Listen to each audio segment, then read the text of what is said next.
Olá, sejam bem-vindos e bem-vindas ao Inteiro Teor. Vamos falar hoje de uma questão que sempre provoca discussões, seja numa festa de família, num encontro de amigos ou na esfera dos poderes executivo, legislativo e judiciário. O direito de portar arma de fogo para defesa pessoal. Não sai daí. Justiça reconhece legalidade do ato da Polícia Federal que negou o porte de arma a advogado. No item Entrevista, especialista fala dos riscos de armar a população sem critérios. No IT Notícias, novos projetos do Tribunal da Sustentabilidade. Começa agora. Vem comigo.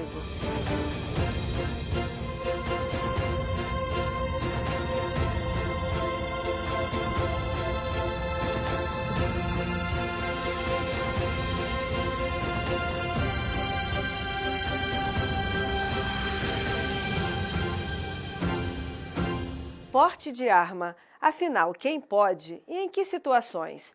Enquanto o debate sobre armas de fogo divide opiniões, a Justiça reafirma que o direito ao porte deve ser exceção e não regra.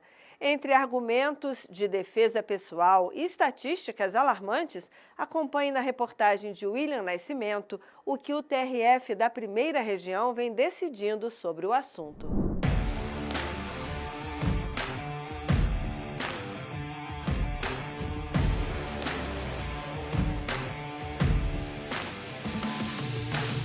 De um lado, aqueles que defendem uma política armamentista, do outro, uma parcela da população que acredita que quem deve andar armado são as forças de segurança. No meio dessa discussão, um número expressivo de homicídios provocados todos os anos pelo uso de armas de fogo. De acordo com o Atlas da Violência do IPEA, em 2023, ocorreram mais de 32 mil mortes por armas de fogo no Brasil, alcançando um índice de 15,2 homicídios por 100 mil habitantes.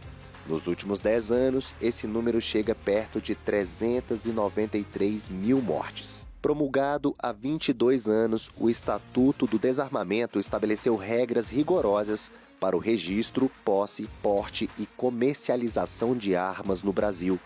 Basicamente, a lei foi pensada para reduzir a circulação de armas de fogo nas mãos de civis, diminuir a violência relacionada ao uso de armas, aumentar o controle sobre o comércio de armas e munições e promover a segurança pública. Há quem acredite que o Estatuto contribuiu para a redução de homicídios, enquanto outros criticam a restrição ao direito de defesa.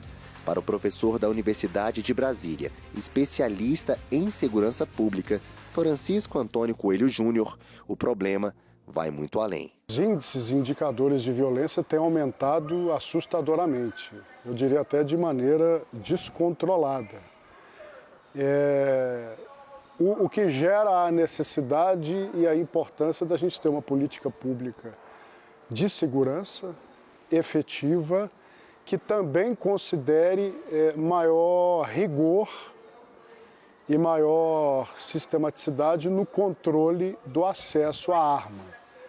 É fundamental que a política pública consiga estabelecer padrões, reforce a importância dos órgãos de controle. E que seja rápido.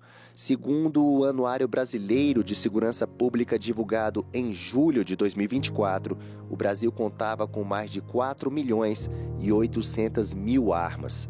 Dessas, apenas 2 milhões estavam com registros ativos junto à Polícia Federal.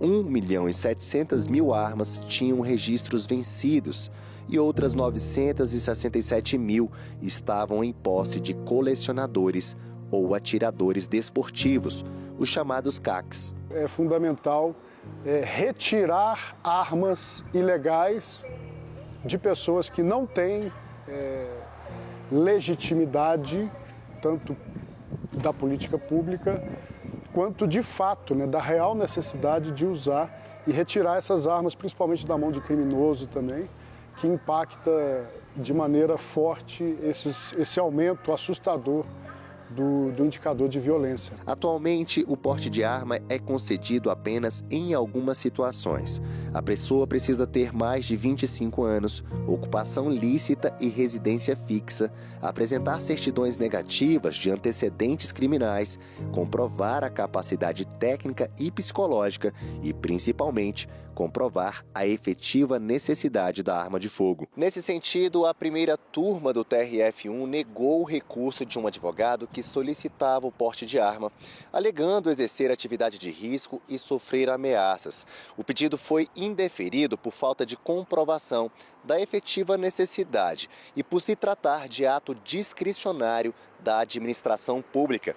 O relator do caso, o juiz federal Wilton Sobrinho, destacou que as alegações genéricas não bastam para justificar o porte e que a decisão cabe exclusivamente à administração, não ao judiciário, respeitando o princípio da separação dos poderes. Somente quando esse risco é comprovadamente agravado é que pode-se falar em justificativa para ter acesso ao porte de arma de fogo. Ou seja, somente quando ficar demonstrado que esse risco foi aumentado por situações concretas, seria possível falar na concessão do porte de armas. Isso é o que nos ensina, o Estatuto do Desarmamento, é o que prega o Estatuto do Desarmamento, a Lei 10.826 de 2003. Para a advogada criminalista Juliana Malafaia, a decisão do TRF1 segue um princípio constitucional. A regra geral, é que a população ela não ande armada. Então a arma não é para todo mundo. Esse caso específico do Tribunal Regional Federal da Primeira Região, o que se entendeu? O Poder Judiciário ele entendeu que ele não pode entrar nesse tipo de decisão justamente pelo princípio da separação dos poderes. Atualmente tramita no Congresso Nacional o projeto de lei 2734 de 2021 do senador Flávio Bolsonaro, que pretende aprovar o porte de armas para advogados como defesa pessoal. A justificativa seria equiparar a categoria, que, de acordo com a OAB Federal, possui mais de 1.300.000 profissionais, aos membros do Ministério Público e do Judiciário. Na opinião de Juliana Malafaia, a medida não se faz necessária. É exatamente uma opinião pessoal, mas eu acho que não acho que não é necessário.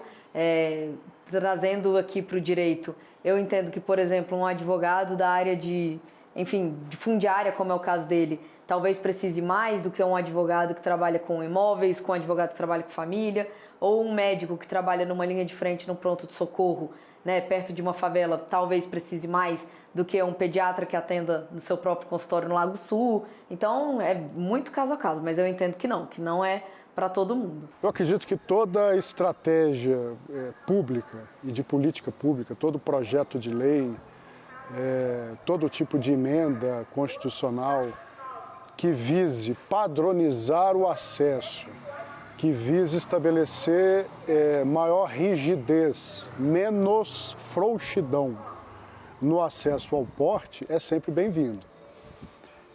Ter a chancela da Polícia Federal é fundamental.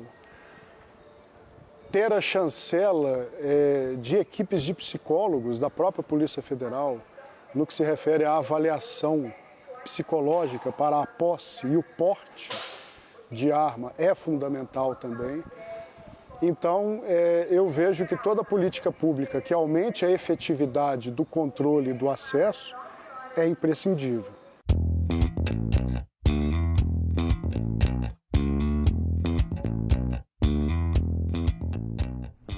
No item Entrevista, especialista em segurança pública fala dos riscos de armar a população sem critérios.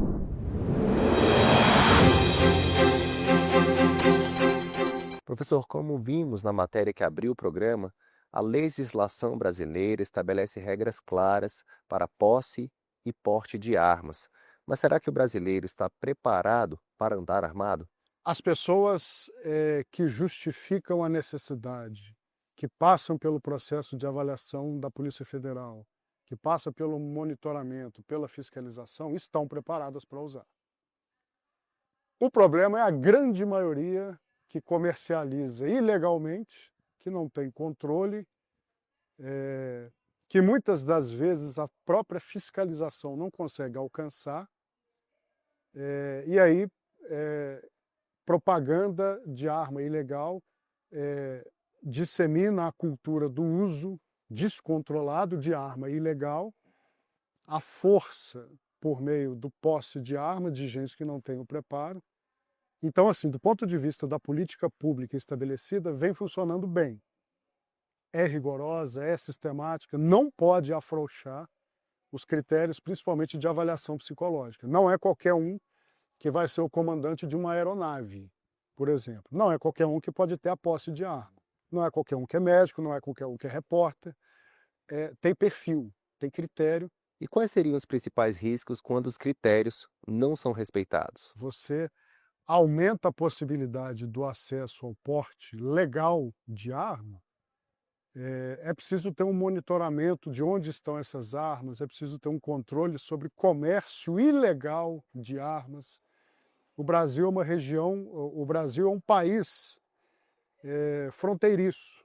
Então é fundamental ter o controle das regiões de fronteira, desde o norte do país até o sul do país, ter o controle da entrada ilegal dessas armas e fazer o mapeamento, né, de quais são as principais regiões, fazer o confisco também, né, no combate ostensivo à arma ilegal, porque já está provado que essas armas ilegais elas são responsáveis diretas pelo aumento de taxas de homicídio, exatamente porque não se tem controle, não se tem avaliação psicológica, não se sabe quem está carregando, portando a arma. Então, uma briga de trânsito, uma briga por um time de futebol, uma briga por um político A ou político B, pode ocasionar consequências sérias para alguém despreparado que, porventura, esteja portando a arma. Professor, o número de armas registradas no Brasil cresceu mais de 200% entre 2017 e 2023. Mesmo com a adoção de uma política mais restritiva em 2023, os registros continuam aumentando. Afinal, o que isso nos revela sobre a cultura armamentista, né, e sobre também as estratégias de segurança pública no país? Revela o quê? Revela que existe uma cultura de insegurança, revela que a arma pode estar promovendo uma sensação de segurança, que é uma sensação falsa, porque você pode ser furtado, por exemplo, ter a sua arma furtada.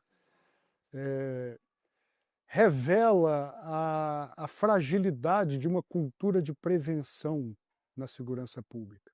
A gente fala hoje de uma cultura estratégica, de inteligência na segurança pública. Mas não é uma inteligência operacional, ostensiva, de organizar bem uma missão. É um tipo de inteligência de você ter indicador estratégico, de você saber quais são os locais em que a arma está entrando no Brasil de maneira ilegal. É você ter ações de contra-inteligência, infiltrando profissionais dentro de organizações criminosas para entender a cadeia de comando. Então é importante ter essa cultura estratégica de inteligência da segurança para agir na prevenção. Só a ação ostensiva de combate, por si só, ela é ineficaz. Tanto que os indicadores de homicídio vêm aumentando. Então é preciso prevenir. É preciso evitar o primeiro acesso ao crime. E, obviamente, é preciso melhorar condições econômicas, sociais. Perfeito, professor Francisco. Para a gente finalizar, na sua opinião, armar a população é o caminho para se ter uma sociedade mais segura? Dar a arma para quem de fato necessita, de maneira legalizada, controlada, monitorada, fiscalizada, a partir de uma chancela, a partir do crivo, principalmente da Polícia Federal, que tem total competência para tal, e monitorar, acompanhar indicadores, fazer uma espécie de mapa da violência, com a arma, mas com outros tipos de armas também. Não à toa nós temos indicadores, por exemplo, de violência doméstica, de feminicídio, que tem aumentado assustadoramente, e nem sempre é arma de fogo, né, que é o foco nosso aqui.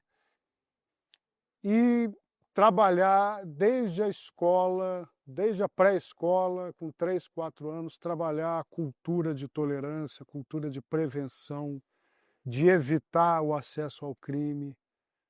Isso é parte fundamental também deste cobertor cheio de pontas que é a segurança pública no Brasil.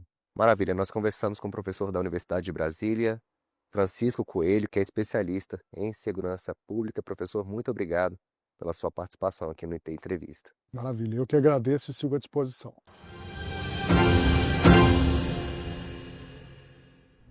Para fechar o mês do meio ambiente, confira um IT Notícias com iniciativas do Judiciário por um Brasil mais sustentável.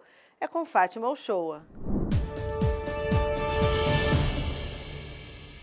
Em uma ação do projeto Tribunal da Sustentabilidade, a presidência do TRF1 da Primeira Região editou uma portaria com as diretrizes para o consumo de insumos como papel, garrafas plásticas de água mineral e impressoras nos gabinetes. O tribunal quer estimular ainda mais a diminuição do consumo desses produtos. O normativo recomenda, entre outros pontos, que os gabinetes mantenham o uso de, no máximo, 3 impressoras, que o consumo anual de garrafas plásticas de água mineral seja limitado a 300 unidades e que o consumo anual de papel seja limitado à média de 70 resmas. A ideia é contribuir com a promoção da política de sustentabilidade do Poder Judiciário.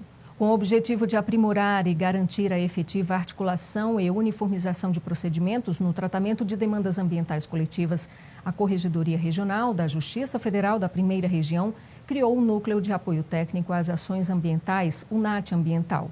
Tendo à frente o corregedor da Primeira Região, o núcleo atua em diversas frentes: levantamento de dados e diagnóstico de demandas judiciais ambientais, apoio técnico e processual a magistrados, a centros judiciários de solução de conflitos e cidadania e a núcleos de práticas restaurativas, além de atuação direta na designação para análise e julgamento de processos complexos, mediação e conciliação de conflitos e realização de diligências externas. Além disso, para construir soluções eficazes, o NAT Ambiental deve interagir com outros órgãos do Poder Judiciário, Ministério Público, Advocacia, universidades e entidades ambientais.